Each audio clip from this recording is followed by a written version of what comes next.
കൂട്ടുകാരെ എല്ലാവർക്കും അസ്സലാമലൈക്കും.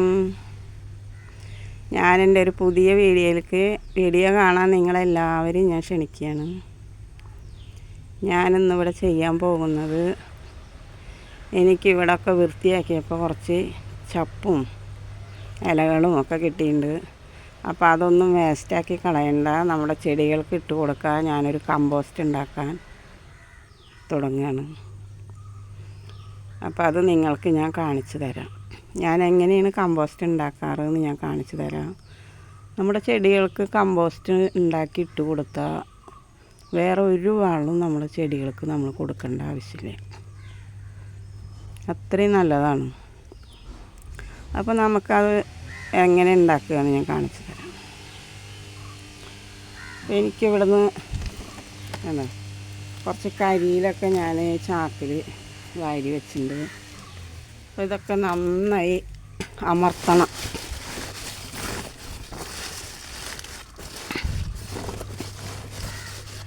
ചാക്കിൽ കുത്തി അമർത്തണം. എന്നിട്ട് അതിൻ്റെ മേലെ ഞാൻ ചാണകവെള്ളമാണ് തളിച്ച് കൊടുക്കുന്നത്. ഒരു കഞ്ഞിവെള്ളമൊക്കെ ഒഴിച്ച് കൊടുക്കും. ഞാൻ ചാണകവെള്ളമാണ് ഒഴിച്ച് കൊടുക്കാറ് കമ്പോസ്റ്റ് ഉണ്ടാക്കുമ്പോൾ. എന്നിട്ട് ഇതിൻ്റെ മേലെ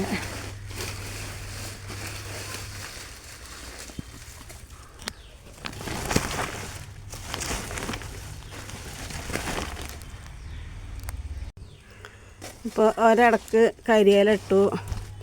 എന്നിട്ട് ഞാൻ ചാണകവെള്ളം ഒഴിച്ച് കൊടുത്തു. പിന്നെ ഇത് പച്ചില ഇട്ട് കൊടുത്തു. ഇനി നമുക്ക് വീണ്ടും ഇതിലേക്ക് കരിയില ഇട്ട് കൊടുക്കാം.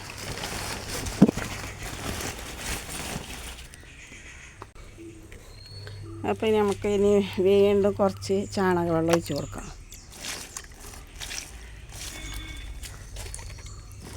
എന്നിട്ട് ഇതിൻ്റെ മേലെ ഇനി വീണ്ടും പച്ചില ഇട്ട് കൊടുക്കാം. ഇപ്പോൾ വീണ്ടും ഞാൻ പച്ചില ഇട്ട് കൊടുത്തിട്ടുണ്ട്. ഇനി വീണ്ടും ഇതിൽ ചാണകവെള്ളം തിരിച്ച് ഒഴിച്ച് കൊടുക്കാം. ഇത് ചാക്ക് ഇത്തിരി ചെറിയ ചാക്കാണ്. ഇനിയും പച്ചിലുണ്ട്. അപ്പോൾ ഞാൻ വേറൊരു ചാക്കിലും കൂടി അത് നിറച്ച് വെക്കാം. ഇതിൽ നല്ലോണം കുത്തി അമർത്തിയുണ്ട്. ഇനി ഇത് ഒരാഴ്ചയൊക്കെ കഴിഞ്ഞത് കുറച്ച് താന്ന് പോയിണ്ടാവും. അപ്പോൾ നമുക്ക് വീണ്ടും ഇതേമാതിരി പച്ചില കിട്ടുക ഇതിൽ നിറച്ചിട്ട് ഇതിങ്ങനെ ഒതുക്കി അമർത്തി കെട്ടി വെക്കണം. ഒരു 40 ദിവസമൊക്കെ കഴിഞ്ഞാൽ അത് കമ്പോസ്റ്റായി കിട്ടും നമുക്ക്. അപ്പോൾ നമ്മുടെ ചെടികൾക്ക് ഒരുപാട് കാശ് കൊടുത്തിട്ട്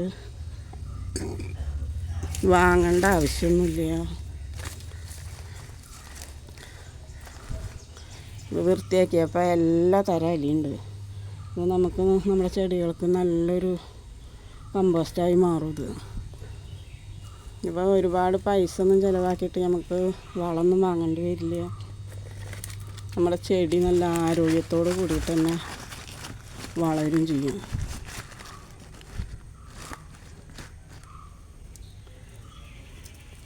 അപ്പോൾ ഇത് ഞാൻ അമർത്തി കെട്ടി മറ്റൊരു ചാക്കിലും കൂടി നിറക്കട്ടെ. 2 ചാക്കിൽ നിറച്ചു ഇലകളൊക്കെ. ഞാൻ നല്ലോണം കുത്തി നിറച്ചിട്ടുണ്ട്. ഇനി ഒരാഴ്ചയൊക്കെ കഴിയുമ്പോൾ ഇത് താന്നു പോവുകയാണെങ്കിൽ നമുക്ക് വീണ്ടും ഇതിൽ കുറച്ചും കൂടിയൊക്കെ നിറച്ച് കൊടുക്കാം. 40 ദിവസം കഴിഞ്ഞാൽ ഇത് കമ്പോസ്റ്റാവും. അപ്പോൾ ഇതെടുത്ത് നമ്മുടെ ചെടികൾക്ക് ഇട്ട് കൊടുത്താൽ നമ്മൾ പൈസ കൊടുത്തിട്ട് കുറേ വളമൊന്നും വാങ്ങേണ്ട ആവശ്യമില്ല. ഇതിങ്ങനെ കൂട്ടി ഇതാ നല്ലോണം അമർത്തിയിട്ട് ഇത് കൂട്ടി കെട്ടി വെക്കണം. എന്നിട്ട് ഈ ചാക്കിൻ്റെ അടിയിൽ ഞാൻ ഒരു ഓട്ട തുളച്ചിട്ടുണ്ട്. അപ്പോൾ ഇത് കൊണ്ടുപോയി ഇത് അല്ല തെങ്ങിൻ്റെ കടക്കലൊക്കെ വെച്ചാൽ ഇതിൻ്റെയൊക്കെ ഒരു നീരുണ്ടാവുമല്ലോ, ചെറിയ അത് ഇതിൻ്റെ തെങ്ങിൻ്റെ കടക്കലൊക്കെ ഇങ്ങനെ പോയിട്ടുണ്ടെങ്കിൽ അതിൻ്റെ ഗുണം തെങ്ങിന് കിട്ടും. അപ്പോൾ അതൊന്നും നമ്മൾ നശിപ്പിച്ച് കളയണ്ട. എന്തിൻ്റെയെങ്കിലും ചെടിയുടെ ചുവട്ടിൽ ഇത് വെച്ച് കൊടുക്കുക. ഓക്കെ. അപ്പോൾ ഇതിൽ നിന്നൊരു സ്ലറി ഉണ്ടാവും. അപ്പോൾ ആ നീര് നമ്മുടെ തെങ്ങിന് കിട്ടിക്കോട്ടെ വെച്ചിട്ട് ഞാൻ എൻ്റെ തെങ്ങിൻ്റെ ചുവട്ടിൽ കൊടുന്ന് വെച്ചേക്കുകയാണ്. 2 ചാക്ക് നിറച്ച് വെച്ചിട്ടുണ്ട്. ഓക്കെ, അപ്പോൾ ഇങ്ങനെ വേസ്റ്റുകളൊന്നും കളയാതെ ഇങ്ങനെ കമ്പോസ്റ്റാക്കി നമ്മുടെ ചെടിക്ക് ഇട്ട് കൊടുക്കാൻ നിങ്ങളെല്ലാവരും ശ്രദ്ധിക്കുക. എൻ്റെ വീഡിയോ ഇഷ്ടപ്പെട്ടെങ്കിൽ എനിക്ക് ലൈക്ക് ചെയ്യുക, സപ്പോർട്ട് ചെയ്യുക, സബ്സ്ക്രൈബ് ചെയ്യുക. ടാറ്റാ.